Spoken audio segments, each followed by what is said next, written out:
말씀의 제목은 하나님의 이름을 높이는 하나님의 이름을 높이는 신앙인이라는 제목을 가지고 함께 말씀 나누도록 하겠습니다. 오늘 이곳에 모이신 성도님들 중에 왕년에 꽤나 콧바람 날려보지 않으신 분들이 없으실 것입니다.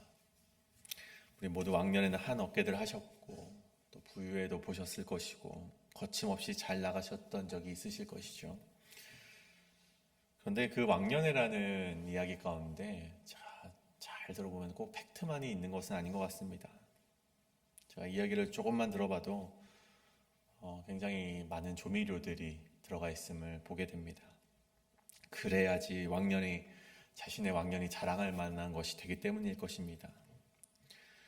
그럼에도 그러한 과거의 이야기들은 한편의 추억이기 때문에 조금은 말이 되지 않더라도 또한 과장되더라도 그렇게 이야기할지라도 그냥 웃으며 넘기면 되는 것입니다. 그것이 우리의 인생에 크게 큰 영향을 주는 것이 아니기 때문이죠. 하지만 우리가 결코 왜곡해서는 안 되는 과거의 이야기도 있다는 것입니다. 우리가 왕년회라는 과거의 이야기는 우리가 좀 과장해도 된다고 한다면 우리가 결코 왜곡해서는 안 되는 이야기는 무엇인가? 우리가 바로 하나님의 은혜로 말미암아 구원받은 인생, 그 인생이라는 그 사실만큼은 우리가 왜곡해서는 안 된다는 것입니다. 하나님께서 과거에 우리에게 은혜를 베푸셨던 이유가 무엇입니까? 앞으로 우리로 하여금 하나님의 이름을 영광되게 외치는 인생이 되라고 하나님께서 우리에게 은혜를 베푸신 것입니다. 하나님의 구원으로 살아올 수 있었던 인생인데 왕년에 내가 하나님의 도움 없이 내가 이루었다. 내가 하나님 없이 내 힘으로 이루었다. 그렇게 생각하며 왜곡하여 하나님께 영광을 올려드리지 못하는 인생이라면 어떻게 될 것입니까? 앞으로 하나님이 베푸실 더 많은 은혜를 하나님께서 멈추시기도 할 정말 안타까운 일을 만드는 그런 발언들이라는 것입니다. 오늘 우리가 함께 읽은 본문 시편 105편의 말씀이 바로 그러한 것을 우리에게 알려주는 말씀이라는 것이죠. 우리가 참 그리스도인, 참 하나님의 백성으로 살아가기 위해선 우리가 과거 우리에게 베풀어 주신 하나님의 은혜를 기억하고 하나님의 이름을 드높이는 인생으로 살아가야 된다는 것입니다. 그래서 우리가 우리 가운데 하나님의 은혜만큼은 왜곡하지 않고 왕년에 내가 어떻게 살았는지 물론 그것을 조미료 치면서 이야기하실지 모르겠지만 무엇보다 하나님의 은혜만큼은 왜곡하지 않고 반드시 그 은혜와 하나님의 이름을 선포하시며 살아가시는 우리 성도님들 되시길 간절히 축복합니다. 그것이 바로 오늘 시편이 우리에게 주는 교훈인 것입니다. 그렇다면 우리가 그런 인생을 살아가기 위해서 오늘 본문이 말하고 있는 두 가지 가르침을 함께 살펴볼 텐데요. 오늘 본문이 말하는 그 교훈에 따라서 함께 결단하시며 살아가시는 우리 성도님들의 인생 되시길 간절히 소원합니다. 오늘 첫 번째, 하나님의 이름을 높이는 신앙인 첫 번째는 기억하지 못하는 신앙, 왜곡으로 빠진다입니다. 기억하지 못하는 신앙, 왜곡으로 빠진다. 오늘 1절부터 5절까지의 말씀은요, 이 하나님께 감사하라는 이 시인의 명령과 함께 여호와 하나님께 행동해야 될 행동 거지에 대해서 이야기를 하고 있습니다. 이제 바로 1절부터 5절까지의 말씀이죠. 6절부터 해서는요, 그 옛날 조상들이 지었던 죄에 대해서 이야기하는 것을 우리가 보게 됩니다. 6절과 7절 말씀입니다. 우리가 우리의 조상들처럼 범죄하여 사악을 행하며 악을 지었나이다. 우리의 조상들이 애굽에 있을 때 주의 기이한 일들을 깨닫지 못하며 주의 크신 인자를 기억하지 아니하고 바다 곧 홍해에서 거역하였나이다. 우리의 조상들, 즉 이 애굽의 종살이로부터 해방을 경험했던 이스라엘 백성의 이야기죠. 근데 이 해방, 즉 애굽으로부터의 구원을 누가 이루셨는가? 바로 여호와 하나님이십니다. 하지만 보십시오. 주님이 하셨던 기이한 일들, 그리고 그들을 구원하셨던 하나님의 인자를 그들이 기억하지 못함으로 하나님을 거역하였다라고 기록이 되어 있습니다. 여기서 말하는 기이한 일이란 무엇인가 하니 이 애굽 왕 바로에게 행했던 10가지 사건을 말하는 것이죠. 그 기이한 일들은요, 애굽에게는 재앙이었지만 이스라엘 백성에게는 구원을 베푸신 하나님의 기적이었습니다. 그리고 그 기적을요, 그들도 두 눈으로 목격하였죠. 피로 문든, 핏빛으로 문든 강을 그들이 두 눈으로 보았고, 개구리 떼, 이의 떼, 파리 떼, 악성종기, 돌림병, 그들도 다 눈으로 보았습니다. 심지어 이 초태생의 죽음이라는 정말 그런 사건이 마지막 그 사건이 일어났을 때는 그 양의 피를 문설주에 발라서 그 죽음을 면할 수 있었던 기적을 그들이 경험을 하였습니다. 근데 그러한 기이한 일을 경험했던 자들이 곧바로 어떻게 됩니까? 홍해라는 어려움을 겪게 되었을 때, 마주하게 되었을 때 하나님의 말씀을 거역하였다라고 기록이 되어 있습니다. 여러분, 신명기의 말씀을 한번 우리가 생각해 보길 원합니다. 이 신명기 말씀에서 이 모세가 이스라엘 백성에게 그토록 지겹도록 말씀하는 것이 무엇입니까? 이야기하는 것이 무엇입니까? 홍해의 기적을 경험하지도 못했고 또 시내산에서 주어진 율법을 경험한 세대도 아니었던 이 출애굽 2세대에게 너희 하나님의 말씀을 새겨야지 살 수 있다. 너희 이 말씀을 지켜서 행동해야지만 너희가 살아남을 수가 있다. 너희 앞으로 가나안 땅에 들어가게 될 때 이 두 가지를 행동해야만 너희가 살아남을 수 있다. 기억하라는 것입니다. 하나님을 기억하라는 것이죠. 아버지 세대가 그렇게 하지 못했기 때문에 모세가 그 자녀들 세대에게 신신당부를 하는 것입니다. 그들 아버지의 세대를 보십시오. 자꾸만 하나님의 은혜를 잊고 딴소리를 했던 것을 모세가 알고 있었고 그렇기 때문에 너희는 그러한 인생을 살지 말아라 라고 말을 하는 것이 바로 신명기의 말씀입니다. 오늘 6절의 말씀을 한번 보십시오. 우리가 우리 조상들처럼 범죄하여 사악을 행하며 악을 지었나이다. 이 말씀에서 사악을 행하다, 이 히브리어 원어를 보시면 그 원어의 뜻을 보시면요, 사악을 행하다, 이것은 구부리다, 왜곡하다라는 의미를 가집니다. 자, 보십시오. 출애굽을 한 지 약 한 일주일 정도 지났을 때 이들 앞에 홍해를 맞이하게 된 것입니다. 하나님의 은혜를 맞이한 지 채 일주일밖에 되지 않았습니다. 얼마 채 지나지 않은 시간이었죠. 근데 그들 앞에 또다시 어려움이 다가오자 이들이 하는 말이 무엇입니까? 출애굽기 말씀해 보면요, 그들이 또 모세에게 이르되 애굽에 매장지가 없어서 당신이 우리를 이끌어내어 이 광야에서 죽게 하느냐? 어찌하여 당신이 우리를 애굽에서 이끌어내어 우리에게 이같이 하느냐? 우리가 애굽에서 당신에게 이른 말이 이것이 아니냐? 이르기를 우리를 내버려 두라. 우리가 애굽 사람을 섬길 것이라 하지 아니하더냐? 애굽 사람을 섬기는 것이 광야에서 죽는 것보다 낫겠노라. 하나님의 은혜를 경험했던 그때의 그 기억은 온데간데 없고 심지어 자신들의 과거의 기억을 왜곡하는 것을 우리가 보게 된다는 것이죠. 여러분, 하나님께서 그들이 평안히 살고 있는데 그들을 구원하셨습니까? 여러분, 출애굽기 2장 23절에 보면 이런 말씀이 또 기록되어 있죠. 여러 해 후에 애굽 왕은 죽었고 이스라엘 자손은 고된 노동으로 말미암아 탄식하며 부르짖으니 그 고된 노동으로 말미암아 부르짖는 소리가 하나님께 상달된지라. 그들의 삶이 괴롭고 고통이 가득하고 날마다 울며 부르짖는 인생이어서 하나님께서 구원하셨더니 이제 와서 하는 말이 우리는 애굽 사람을 섬길 것이라. 우리 입으로 내버려 두라 말하지 않았느냐. 우리가 광야에서 죽는 것보다 애굽에서 죽는 것이 더 낫겠다.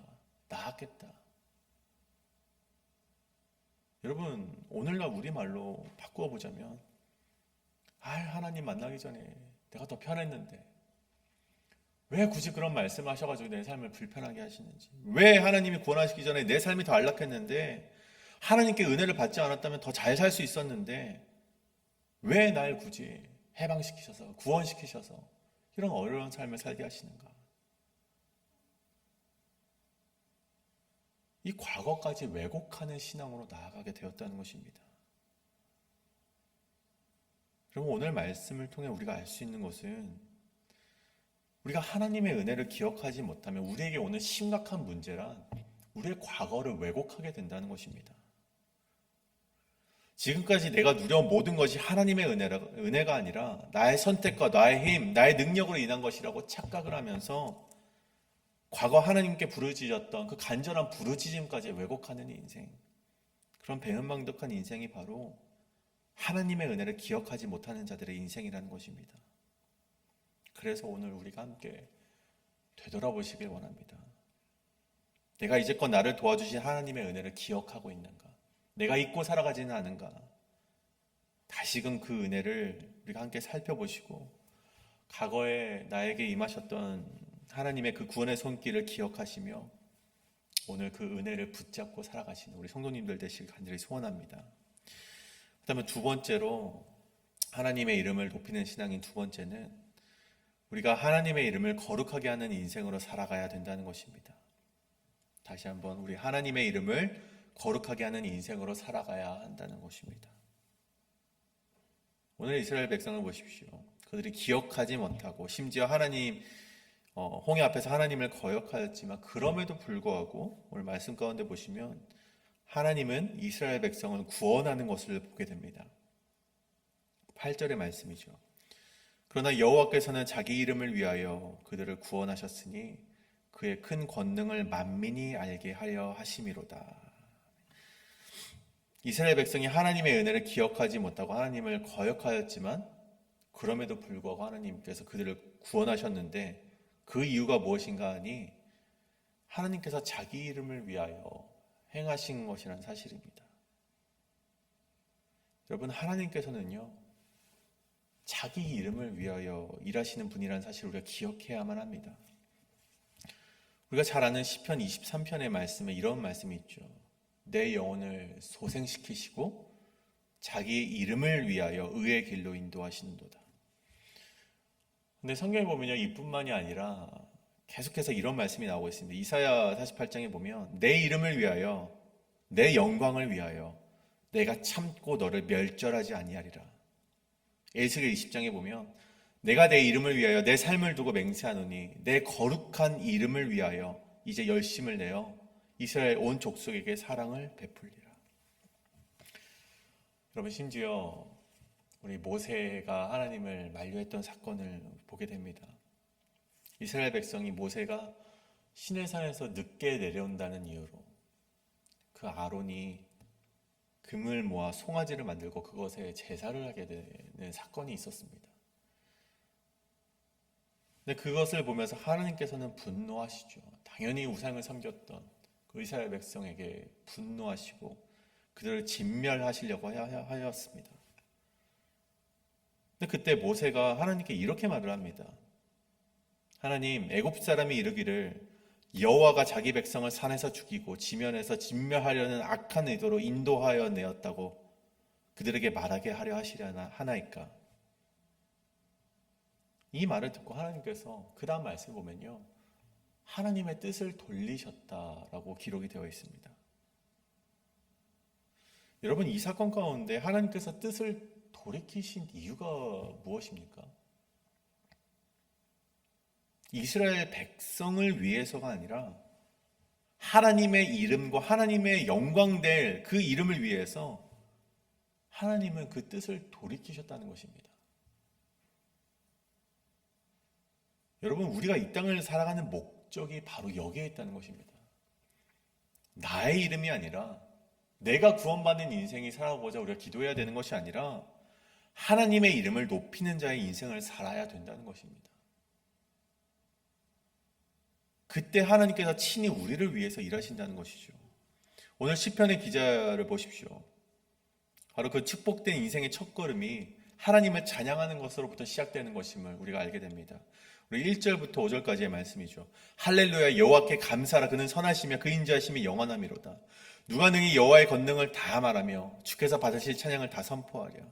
정의를 지키는 자들과 항상 공의를 행하는 자는 복이 있도다.